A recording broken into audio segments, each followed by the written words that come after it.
Thank you very much, Richard. Thank you very much for thinking about my question for 25 years. And I'm pretty convinced and persuaded, and I'm happy with what you came out. Oh. I agree with almost all the points you raised. Having said so, Uh-oh. I do have four comments or questions. Number one, you focus on government policies. And certainly there are many shortfalls in the government policies. But including myself, I think the reality is that the government of Japan, especially MITI and METI, has been working very hard to promote entrepreneurship. I myself changed the corporate law, or the kaishaho in Japan, to enable stock options back in 1995. In 1997, I introduced the angel tax credits. It was not by Kishida. It was introduced back in 1997. I take your point. It was horrible, very difficult to use. But since then, a series of revision or improvement has been made. And if I'm not mistaken, investment through funds are now can be applicable for apply for this angel tax credits based on some conditions. So improvements have been made. At one time, the IPO was very difficult in Japan, but it has been changed, including the 1999 establishment of the Tokyo Stock Exchange Mothers Market. And in 2005, LLP, Limited Liability Partnership, was introduced to enable venture capitals to have a pass-through structure, short of LLC, but LLP was introduced in 2005. And I myself, as a director for the SME finance, changed the system in which at the time personal guarantees were asked not just for the owner of those SMEs, but at the time, personal guarantees from friends, relatives were required at the time. That was another impediment for startups because if you fail, you take down your family, relatives, and friends down with you. That was changed, I think, in 2005. So series of changes have been made. And if I go back 25 years or 30 years and ask what will be the wish list at the time to develop or promote entrepreneurship, I will not say all, but many of government policies have been realized in the past 25 or 30 years. Still, we are missing something, like LLC is still not being realized in Japan. So I'm not saying that all the things have been put into place, but in due fairness, many things in terms of government policy change have taken place. So while we should focus on doing more with government policy, maybe just focusing on government policy may be missing something which might be more core to the problem of the weakness in entrepreneurship. You said it's not cultural. It may be conditions. Fine. It could be conditions beyond government policies which might still be impediment to entrepreneurship. So, and one example, this is a discussion I had last week when I was in New York talking with a long-term venture capitalist, American, who had worked with Japan. And I asked the same question to him. And he said the biggest impediment for entrepreneurship, based on his experience dealing in Japan, is the lack of acceptance of failure. And that, in his view, was the biggest impediment for entrepreneurship in Japan. The government policy may have some role, but it's beyond government policy. So many things more to do with government policy, but I think we should look even beyond conditions, beyond government policy to address them. Otherwise, we may have a shorter list of the remaining wish list, but even if we do away with the remaining policies in the wishing list, we may not make much of an advancement. So the scope of discussion beyond government policy and looking at the conditions beyond the government may be something very important. The second is that we tend to be very pessimistic about the entrepreneurship in Japan, and this is a common recognition or stereotype. Richard, you mentioned that there are some changes taking place. I'm glad that you recognize that. And I myself recognize the similar changes. Every time I become pessimistic, I go to a conference called G1 Global. This is led by Yoshito Hori of Globus. Every year it's held in Japan. And it is 100% English-based conference. When I go there, I'm always impressed by young Japanese entrepreneurs, fluent in English.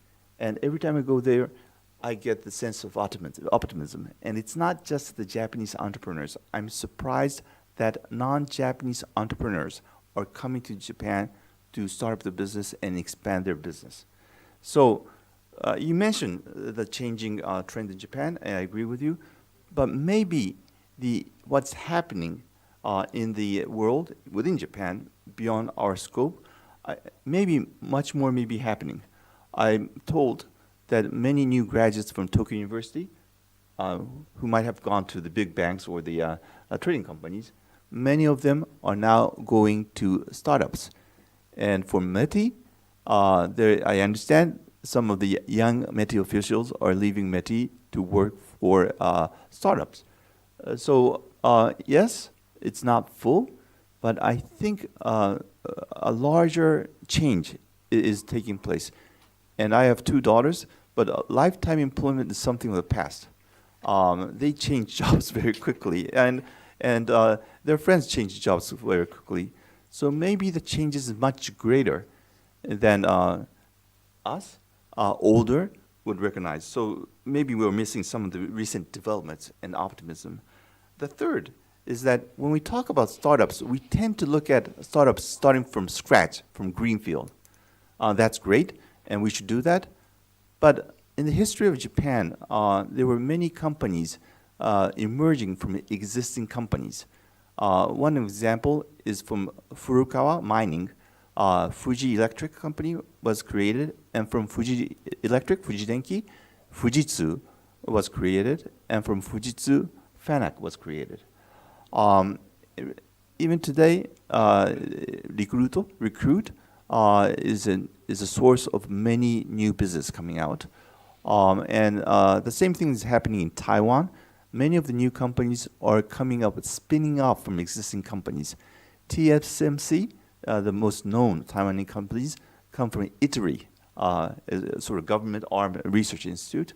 So maybe, in addition to looking at startups from scratches, spin-offs from existing companies, maybe something, in addition to starting from scratch, is something we should be looking at.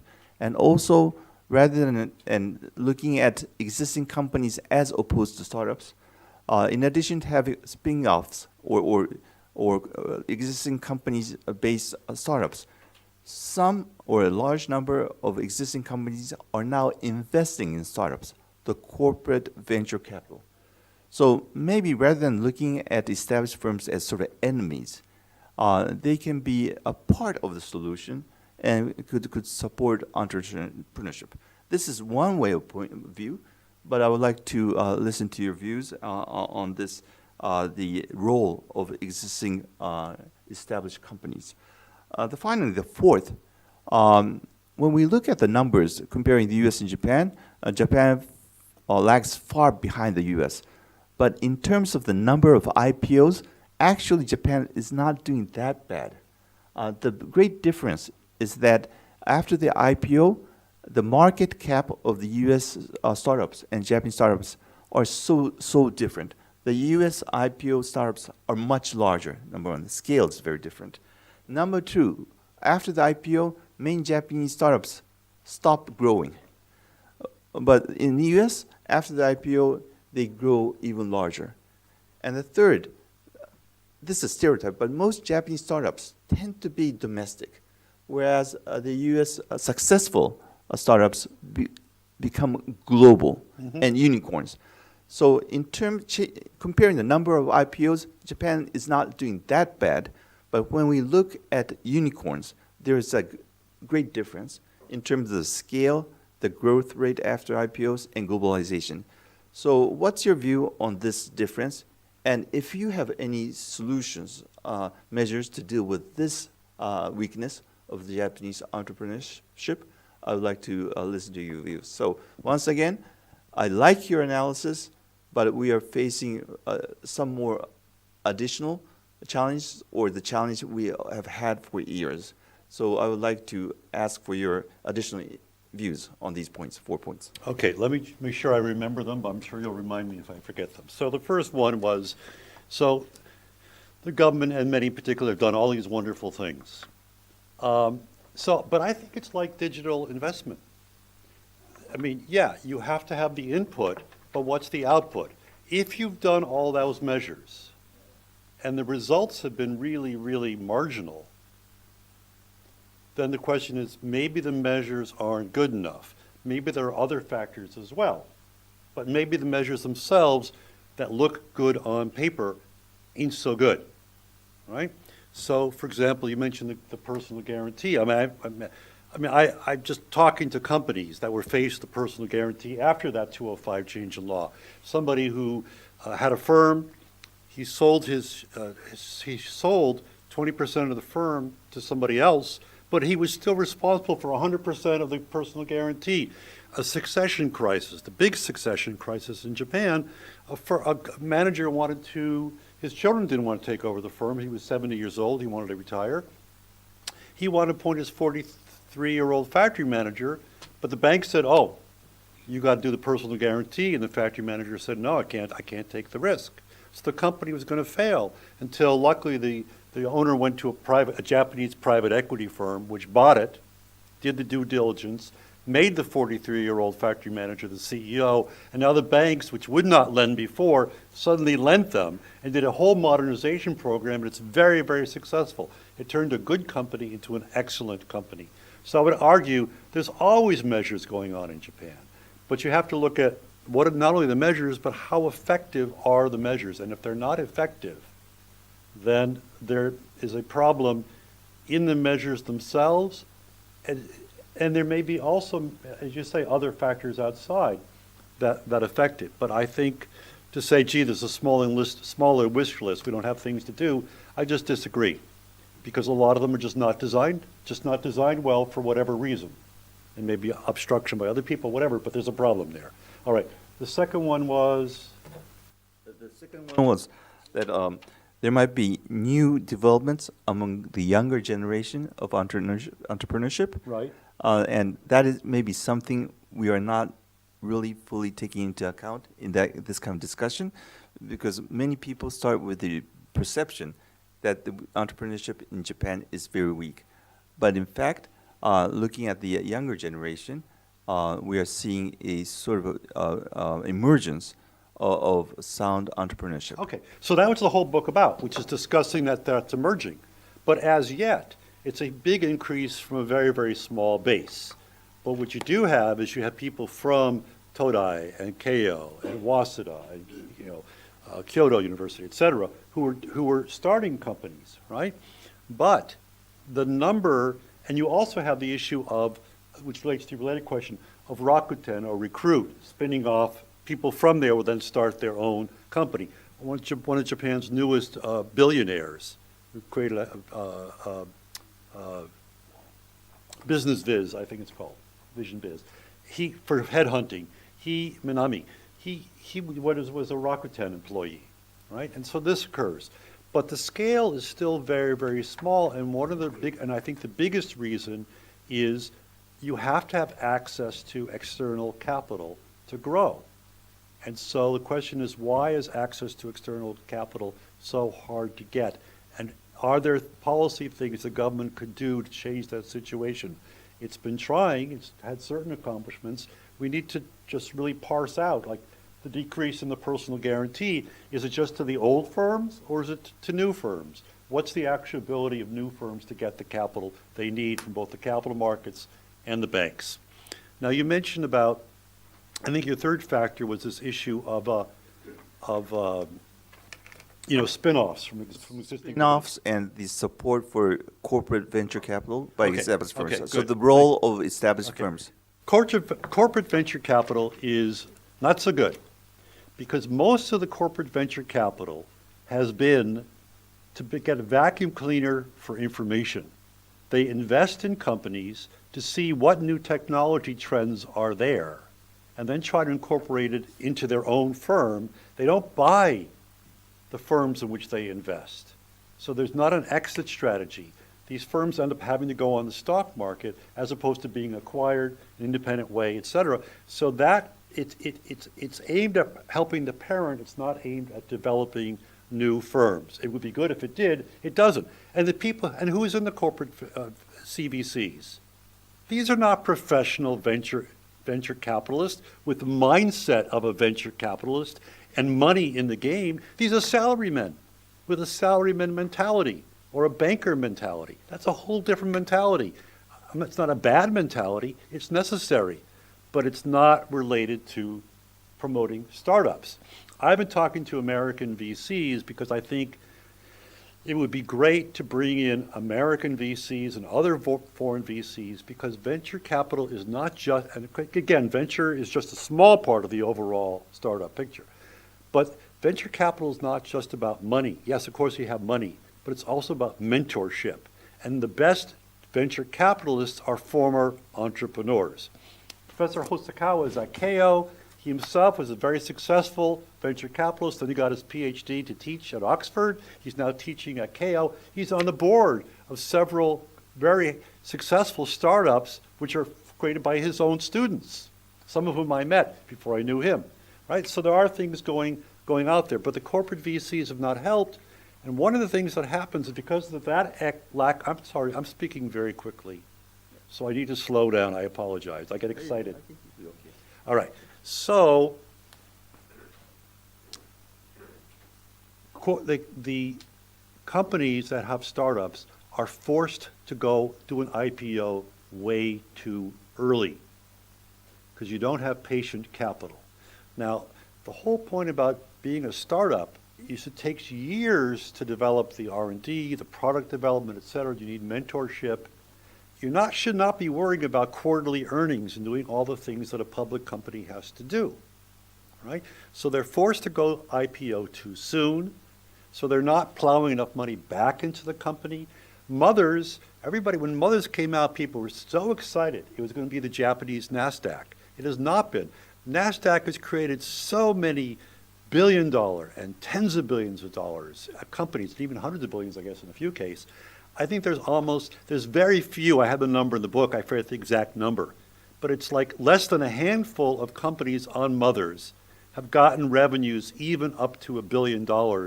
Few of them then went on to the main first section, and then they grew. But even that's like about a half dozen. So Mothers has not been a good institution for developing large startups, all right? And so, again, we need to look, why has that, so it's not enough to say, well, we did Mothers. Isn't that a great thing we did Mothers? But why didn't Mothers work? Let's look at it. Now, the spin-offs. See, there are real spin-offs and kind of fake spin-offs. Fake is a bad word to use. But I met a company, and I wish I could remember the name. I cannot find the name in my files, all right? They were they were in the machinery sector, and the people who ran this division said, you know what, we're a really good division, but we're in the wrong company. It's not a good fit between what we do and what the overall company does. We want to have a management buyout and completely separate from the parent. And the parent said, okay. And they said, we'll both be better off because we're really motivated and you'll be better off without us. The parent said, okay. I think the parent invested a little bit of money but no controls. It was truly independent. And it was very successful. And I said to the executive there, the CEO, I said, well, and he agreed there were genuine spin-offs and things that looked like spin-offs, but weren't. And he said, I said, what's the pattern? And he felt, in his case, it was they had a large share of global investors. And that made a difference for him. And he thinks that's a pattern. I don't know, it needs more investigation to see what that pattern is. Now, traditionally, you mentioned, the Fujitsu case. I have a whole chapter about how Fujitsu missed the whole internet connector thing, right? Because they were still sticking with something called ISDN. which in English people say what it really stands for is I still don't need it, right? As opposed to the things that Cisco did. And Cisco started from nowhere, became huge. Fujitsu sales kept falling. And finally, Fujitsu became kind of like a subcontractor Fujitsu became kind of a subcontractor to Cisco. Now, what happens when a new technology comes in Japan, often big traditional companies will create a new division or even a spin-off to do it, but they have still the same mindset as the old company. It's not fresh ideas. In the United States and in Europe, what happens often, Europe is a medium case, is it'll be an entirely new company. The companies that worked in radio don't exist anymore when TVs came in. It was a new group of companies. In 1957, the Standard & Poor's 500 came out for the first time with 500 companies. By 2003, so this is only 46 years later, if my arithmetic is right, or 43 years later, right? Only 125 of them still existed as independent companies.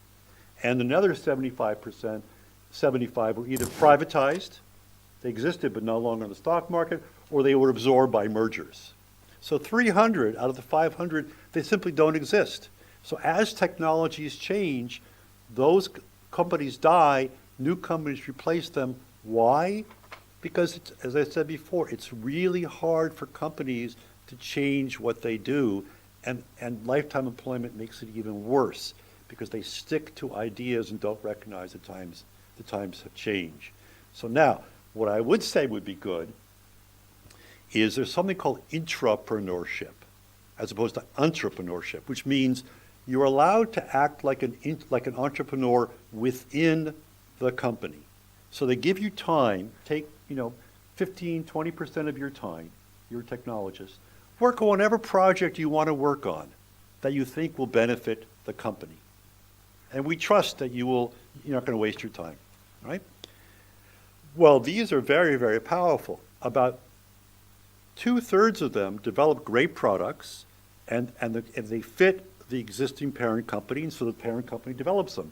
Another third, it's a great product, but it doesn't fit the business model of the parent.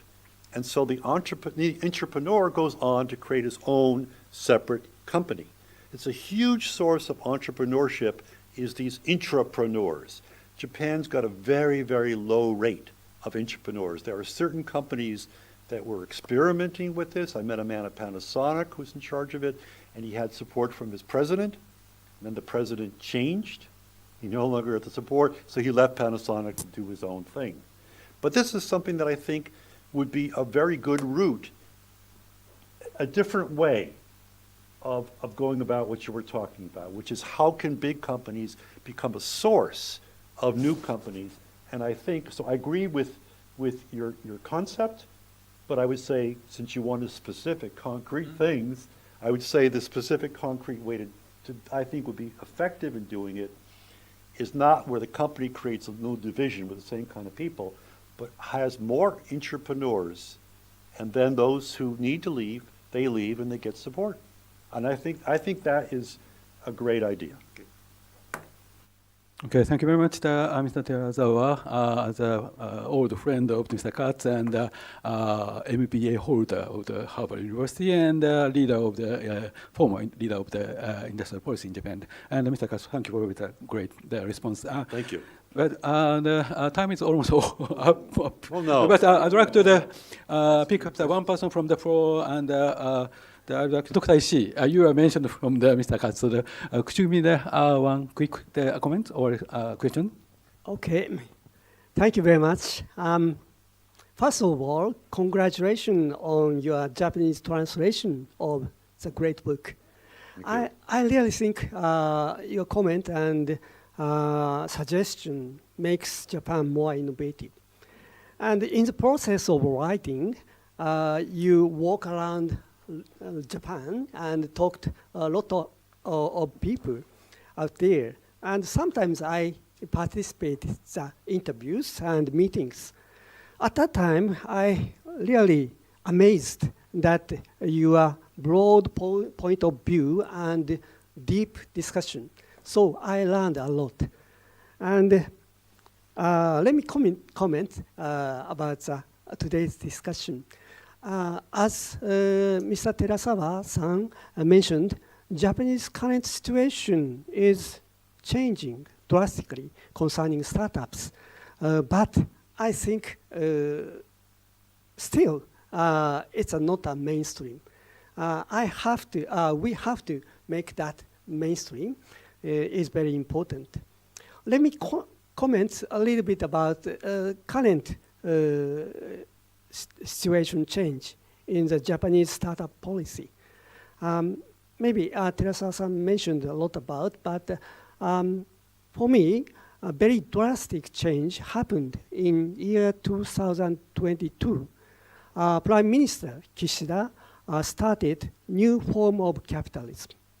And new form of capitalism mentioned about, you already know, it's pursuing economic development and solution to the social problem. I think you have to move on to your question.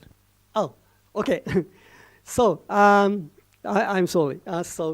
We are changing our policy, and my question is, we are changing policy, and we put emphasis on SBIR and many policy program, and also we have put emphasis on entrepreneurship education.